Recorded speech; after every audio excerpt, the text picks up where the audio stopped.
കടത്തനാട് നെയ്യാമൃത് കൂട്ടായ്മ കുടുംബ സംഗമവും ഞായറാഴ്ച രാവിലെ 9-ന് കണ്ണൂക്കര നെയ്യാമൃത് മഠത്തിൽ നടക്കുമെന്ന് സംഘാടകർ വാർത്താ സമ്മേളനത്തിൽ അറിയിച്ചു. കണ്ണൂക്കര വടക്കൻതോട്ടം ദേവി ക്ഷേത്രത്തിൽ വെച്ചാണ് പരിപാടി നടക്കുക. മുന്നോക്ക സമുദായ കോർപ്പറേഷൻ ഡയറക്ടർ സോമൻ നമ്പ്യാർ പരിപാടി ഉദ്ഘാടനം ചെയ്യും. ചടങ്ങിൽ മഠം കാരണവന്മാരെയും മറ്റ് ക്ഷണിതാക്കളെയും ആദരിക്കും. കലാപരിപാടികൾ, കലാപ്രതിഭകൾക്കുള്ള സമ്മാനദാനം തുടങ്ങിയവയും ഉണ്ടാകും. കൊട്ടിയൂര് വൈശാഖ ഉത്സവം തുടങ്ങാൻ പോവുകയാണ്. അതിൻ്റെ മുന്നോടിയായിട്ട് മെയ് 29-ാം തീയതി കൊട്ടിയൂർ ഉത്സവം തുടങ്ങുന്നത്. ആദ്യമായിട്ടുള്ളൊരു ചടങ്ങ് എന്ന് പറയുന്നത് നെയ്യാട്ടാണ്. അതൊരു പ്രത്യേക സമുദായത്തിന് അവകാശപ്പെട്ട ഒരു കർമ്മമാണ്.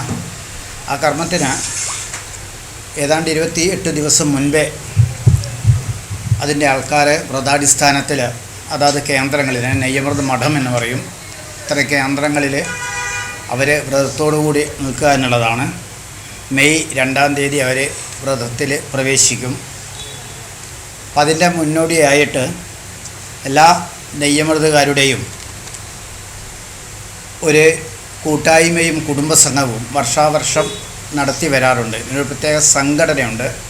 നെയ്യമൃത് ശ്രീ കൊട്ടിയൂർ പെരുമാൾ നെയ്യമൃത് സമിതി എന്ന് പറഞ്ഞൊരു സംഘടനയുണ്ട്. ആ സംഘടന എല്ലാ നെയ്യാമൃതുകാരെയും വെച്ചുകൊണ്ട് വർഷാവർഷത്തിൽ അതിലൊരു കൂട്ടായ്മയും കുടുംബ. വാർത്താ സമ്മേളനത്തിൽ K Sathyanathan, P Sethu Madhavan, K Praful Chandran, Chandran Parakkal എന്നിവർ പങ്കെടുത്തു.